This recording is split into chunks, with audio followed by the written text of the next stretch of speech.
तुम्हारे जीत से ज्यादा चर्चा हमारे हार की होती है। जब कदम रख दिल वाली तो पीछे ना हटो। चुनावी खुजली तो उनको बहुत दिनों से है। आप पल पल गिरगिट की तरह रंग बदलते रहते हैं। कभी आप भाजपा में घुस जाते हैं, कभी निर्दलीय हो जाते हैं, कभी आप जाके तेजस्वी से मिल लेते हैं। इन लोग की विश्वसनीयता पर मतलब प्रश्न चिन्ह लग गया है। ना आपकी कोई वैचारिक प्रतिबद्धता है, ना आपकी कोई पारिवारिक प्रतिबद्धता है। भाजपा ने तो पवन सिंह को थोड़ा अपमानित किया ही ना। आपने उसको टिकट दिया आसनसोल से और टिकट वापस ले लिया। मैं आपको खाना पर बुलाऊं और सामने से थाली खिसका लूं, तो ये तो किसी के भी स्वाभिमान पर ठेस पहुंचेगी ना। पवन सिंह तो थोड़ा विवादित व्यक्ति हैं ही। ज्योति सिंह कहती थी कि पवन सिंह को अंदरूनी बीमारी है। पवन सिंह कहते थे कि ज्योति सिंह के पेट में गोली का निशान है। ये लोग मूलतः डगरा के बैगन हैं और इन लोग की कोई प्रतिबद्धता नहीं है। जब जिससे इनका मन हो जाए, पति भी बदलते हैं, पत्नी भी बदलते हैं, पार्टी भी बदलते हैं, मतलब कुछ बदलना बाकी नहीं रह गया। और अभी से देखिए नवंबर तक में चुनाव है, 8 महीने तक देखिए कितनी बार इन लोग का स्टैंड बदलेगा, कितनी बार पलटी मारेंगे, कोई नहीं जानता। भोजपुरी के पावर स्टार कहे जाने वाले पवन सिंह लोकसभा चुनाव में करारी हार के बाद अब उन्होंने ऐलान किया है कि विधानसभा चुनाव भी लड़ेंगे। इन्हीं सब मुद्दों पे बातचीत करने के लिए हमारे साथ पूर्व आईपीएस अमिताभ दास जी हैं। सर कैसे हैं? अच्छा हूँ, ठीक हूँ। पवन सिंह ने बोला है कि अब जो है विधानसभा का चुनाव भी लड़ेंगे वो। हाँ, इसकी तो संभावनाएं बन रही थी। देखिए पवन सिंह जो है, दर्शकों को पता होगा, भोजपुरी के पावर स्टार कहे जाते हैं, गायक हैं, नायक हैं। उनकी एक फ़ैन फॉलोइंग है, उनके प्रशंसक हैं, खासकर बिहार, यूपी, झारखंड में। और चुनावी खुजली तो उनको बहुत दिनों से है और भाजपा में शामिल हो गए थे, राम भक्त बन गए थे। पिछले लोकसभा चुनाव में भाजपा ने उनको टिकट भी दिया था पश्चिम बंगाल के आसनसोल से, लेकिन फिर विवाद खड़ा हो गया था कि इन्होंने अपने भोजपुरी गीतों में बंगाली महिलाओं के बारे में अभद्र बातें की हैं, सौतनिया लाइव बंगाल से टाइप से। तो भाजपा को डर लगा कि कहीं ये मुद्दा बड़ा हो जाए तो बंगाल में नुकसान हो जाएगा, तो भाजपा ने इनका टिकट वापस ले लिया। फिर पवन सिंह ने हाथ पैर मारे आरा सीट के लिए, लेकिन वहाँ से आरके सिंह को ये नहीं उखाड़ सके। तब पवन सिंह खड़े हो गए कराकाट से निर्दलीय उम्मीदवार होके। उसके बाद भाजपा ने इनको पार्टी से निकाल दिया, क्योंकि काराकाट से उपेंद्र कुशवाहा भाजपा समर्थित उम्मीदवार थे। तो पवन सिंह खुद तो हार गए, लेकिन उन्होंने 2 लाख से ज़्यादा वोट काट लिए। उपेंद्र कुशवाहा सीधे तीसरे नंबर पर फेंका गए। और उसके बाद माना गया कि आरा में यदि आरके सिंह की हार हुई है और औरंगाबाद में यदि सुशील सिंह की हार हुई है, तो उसके पीछे भी पवन सिंह फैक्टर माना गया। तो भाजपा में भी ये इस बात पर मंथन शुरू हुआ कि कहीं विधानसभा चुनाव में भी पवन सिंह नहीं नुकसान पहुंचा दे पार्टी को। तो उनको कुछ मान मनोबल वाली बात हुई। उसके बाद बीच में पवन सिंह के बारे में भी कभी सोशल मीडिया पर हल्ला होता था कि ये अपनी पार्टी बना लेंगे। नाम भी पार्टी का कुछ लोगों ने चला दिया था, सर्व समाज पार्टी। फिर बीच में यूपी गए पवन सिंह, वहाँ एक माफिया डॉन है धनंजय सिंह, उनसे मुलाकात की, तब हल्ला हुआ कि धनंजय सिंह की पार्टी में जाएंगे। बीच में बहुत सारी नौटंकी होती रही। फिर कुंभ मेला में इनकी पत्नी ज्योति सिंह ने पवन सिंह की तस्वीर लेकर डुबकी मार ली, है ना। ये सब बहुत हुआ और अब 1-2 रोज से ऐसी बातें आ रही है, लग रहा है कि भाजपा अब ज्योति सिंह और पवन सिंह दोनों को विधानसभा के टिकट दे देगी। और दिलीप जायसवाल जो प्रदेश अध्यक्ष हैं भाजपा के, उन्होंने कुछ ऐसी बातें कही भी है कि पवन सिंह का हम स्वागत करेंगे यदि वो पार्टी में आते हैं। तो बीच में थोड़ा हो गया था मनमुटाव, तो अब फिर हो जाएगा सब कुछ ठीक। तो अभी यही स्थिति है जी। पर सवाल तो अब ये है ना सर कि उपेंद्र कुशवाहा को हराने के लिए निर्दलीय चुनाव लड़े थे। आरके सिंह ने भी कहा था कि भाजपा के लोग ही पैसा दे के चुनाव बिल्कुल बिल्कुल। ये जो पूर्व केंद्रीय मंत्री हैं आरके सिंह, ये खुद तो हार गए आरा से। इन्होंने हाल में एक विवादित बयान दिया था, उस पर बहुत चर्चा हुई। इन्होंने अपनी पार्टी के लोगों पर ही ठीकरा फोड़ा था कि उन्होंने पैसे देकर पवन सिंह को खड़ा किया था। और सबसे दिलचस्प बात यह है कि पवन सिंह की ओर से कोई इसका मजबूत खंडन नहीं आया। मतलब ऐसा लगा जैसे पवन सिंह ने ये इल्ज़ाम मतलब स्वीकार कर लिया हो, जबकि अगर ये इल्ज़ाम तो गंभीर इल्ज़ाम है। यदि आप पावर स्टार हैं तो आपसे तो अच्छे आचरण की उम्मीद की जाती है ना। आप पैसा ले लेके चुनाव लड़ने लगें तो बड़ा मुश्किल हो जाएगा।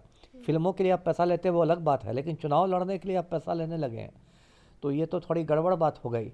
और देखिए पवन सिंह तो थोड़ा विवादित व्यक्ति हैं ही। पारिवारिक मोर्चे पर भी देखें तो इनकी पहली पत्नी नीलम सिंह ने आत्महत्या कर ली थी, खुदकशी कर ली थी।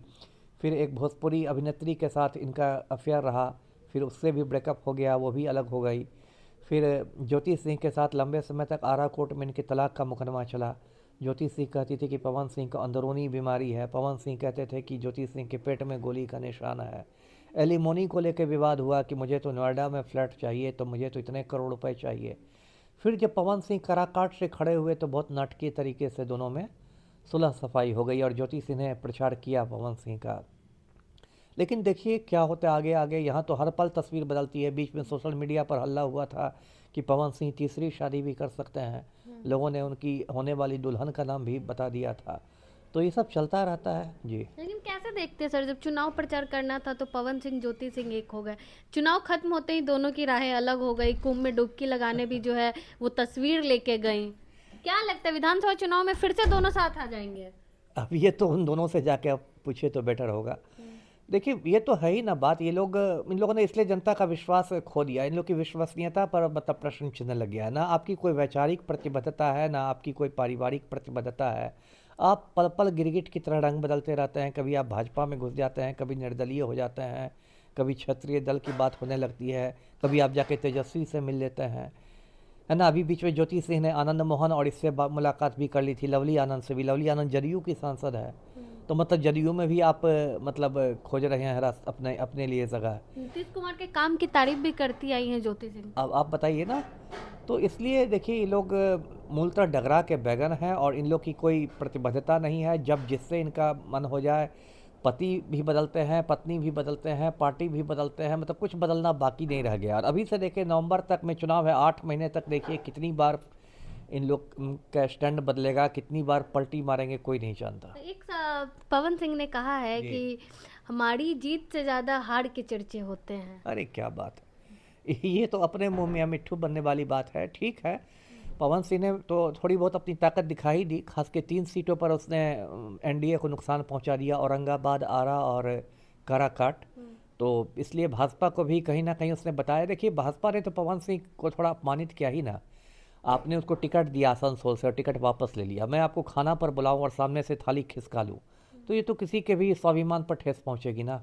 तो पवन सिंह भी कहीं ना कहीं आहत हुआ होगा कि भाई मैं पावर स्टार हूँ, मेरे साथ ऐसा सलूक हो रहा है। तो उनके हार के चर्चे हैं सर। चर्चे तो हैं ही, तब ना आरके सिंह ने भी कहा कि पैसे लेके खड़े हुए थे, वहाँ से जीतने वाले की तो चर्चा से ज़्यादा पवन सिंह के हारने पर की चर्चा हो रही है।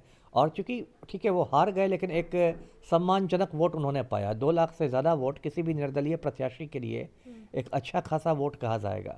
तो एक सम्मानजनक तरीके से हारे वो। क्या लगता है सर विधानसभा चुनाव कहाँ से लड़ सकते हैं, ज्योति सिंह कहाँ से लड़ सकती है? अब ये तो कहना, ज्योति सिंह की तो चर्चा बीच विक्रमगंज सीट से थी। आपके खुफिया सूत्रों ने क्या जानकारी दी सर?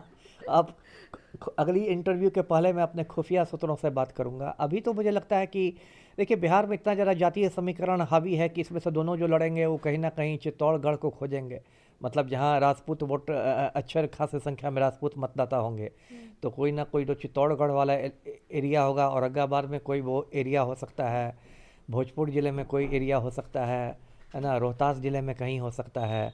अब ऐसा तो बिहार में नहीं हुआ है कि लोग राजपूत हैं तो जाके मधेपुरा से लड़ लें या किशनगंज से लड़ लें। तो जातीय समीकरण के आधार पर ही कोई राजपूत बहुल वाला इलाका चुनेंगे जी। चलिए बहुत बहुत धन्यवाद सर। हमारे साथ पूर्व आईपीएस अमिताभ दास जी थे। भोजपुरी के पावर स्टार पवन सिंह जो है विधानसभा का चुनाव लड़ेंगे। उनकी पत्नी ने भी ऐलान किया है कि वो विधानसभा का चुनाव लड़ेंगे। देखना ये होगा कि कहाँ से वो लोग चुनाव लड़ते हैं। बाकी पूरे मुद्दे को लेकर आपकी क्या प्रतिक्रिया, अपनी प्रतिक्रिया कमेंट बॉक्स में जरूर दें। धन्यवाद।